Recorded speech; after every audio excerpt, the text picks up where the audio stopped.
Place à présent au deuxième épisode de notre feuilleton de la semaine consacré au fort serré de Rivières de la région. Nous avons vu hier comment ce système a été conçu pour faire face à une invasion allemande en Lorraine. Comment cet épisode s'est-il donc déroulé? Le récit de Laurent Parisot avec Elliott Francom et Théo Vanier.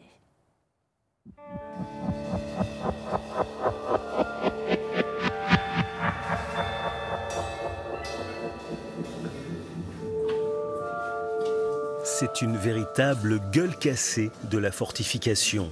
Sur la façade du fort de Manonvillers, comme dans ses couloirs, les cicatrices laissées par les combats de l'été 1914. Un épisode que l'association d'hommage aux combattants du fort Axo contribue à faire sortir de l'oubli. Après l'échec de l'offensive française en Moselle en août 1914, les 6e et 7e armées allemandes se dirigent vers Lunéville. Mais elles se retrouvent sous le feu des tourelles du fort de Manonvillers. Totalement isolé, l'ouvrage est bombardé par l'artillerie allemande. Entre le 25 et le 27 août, 17 000 obus de tout calibre sont tirés. Les tourelles endommagées deviennent muettes. Privées d'armes et sans moyen de communiquer avec l'extérieur, cerné par 15 000 soldats allemands, le commandant du fort décide de se rendre pour épargner les 830 hommes sous ses ordres. Lorsque les Allemands étaient prêts à donner l'assaut au fort, il leur restait plus que 3000 petits obus, des petits calibres. Le temps qu'ils ont passé sur le fort de Manonvillers, pour que le fort de Manonvillers se rende, ils n'ont pas pu être à la bataille du Grand Couronné. Donc ça les a retardés, le fort a joué son rôle. Après la reddition du fort, les Allemands en font sauter les galeries et l'abandonnent. Croyant que les dégâts ont été causés par l'artillerie, le commandement français va estimer que les fortifications ne sont plus d'aucune utilité. Une erreur d'appréciation qui va avoir des conséquences funestes dans un autre ouvrage serré de Rivières situé à 150 km. Au nord-est de Verdun, le fort de Douaumont est le plus important ouvrage de la ceinture fortifiée qui assure la défense de la ville.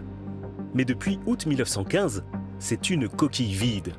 Convaincu que les fortifications ne peuvent plus résister à l'artillerie lourde, le grand quartier général a décrété le démantèlement des garnisons et de leur arsenal pour éviter qu'ils soient détruits par des bombardements. L'armée française a alors besoin de canons pour lancer une grande offensive, mais ce sont les Allemands qui passent les premiers à l'attaque, à Verdun. À l'intérieur du fort, dès le 21 février 1916, on a une cinquantaine d'hommes ici qui sont en charge de l'entretien, ni plus ni moins. Mais ils n'ont aucune information sur ce qui se passe autour d'eux. En plus, les troupes en campagne françaises qui vont monter pour essayer de ralentir cette formidable progression que connaissent les Allemands dans les premiers jours, s'éloignent des forts. Ils ont comme consigne de ne pas s'en approcher. D'ailleurs, ils ne veulent pas s'en approcher parce que c'est parmi les espaces les plus bombardés. Le 25 février, les Allemands sont à 500 mètres du fort. Ne constatant quasiment aucune activité, ils franchissent les barbelés et parviennent jusqu'au fossé. Ils s'élancent à l'attaque au milieu de leurs propres tirs d'artillerie. Ils auront des pertes de ce fait, mais uniquement du fait de leurs propres tirs. Et sans combat, ils arrivent à pénétrer dans le fort. Et c'est une grande surprise pour les Allemands. Douaumont ist gefallen, Douaumont est tombé sans aucun combat. Pendant la bataille de Verdun, le fort de Douaumont sert d'observatoire pour l'artillerie allemande et d'abri pour les troupes.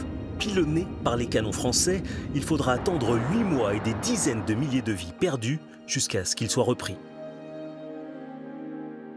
Donc pour les Français, la reprise de Douaumont était indispensable pour mettre définitivement en sécurité la ville de Verdun. Et pour ce faire, à l'automne 1916, ils vont planifier une offensive méticuleusement préparée, et notamment en faisant venir 2 pièces de 400 mm, qui étaient seules capables d'infliger de très gros dégâts à la caserne en béton qui est juste derrière nous. Le fort repris, les Français constatent les dégâts causés par l'artillerie lourde. Pour mettre les hommes à l'abri de tels tirs, il faut creuser en profondeur des galeries. Les travaux sont effectués en 1917. Ils misent sur des fortifications entièrement souterraines, telles qu'on en trouvera 15 ans plus tard dans la ligne Maginot.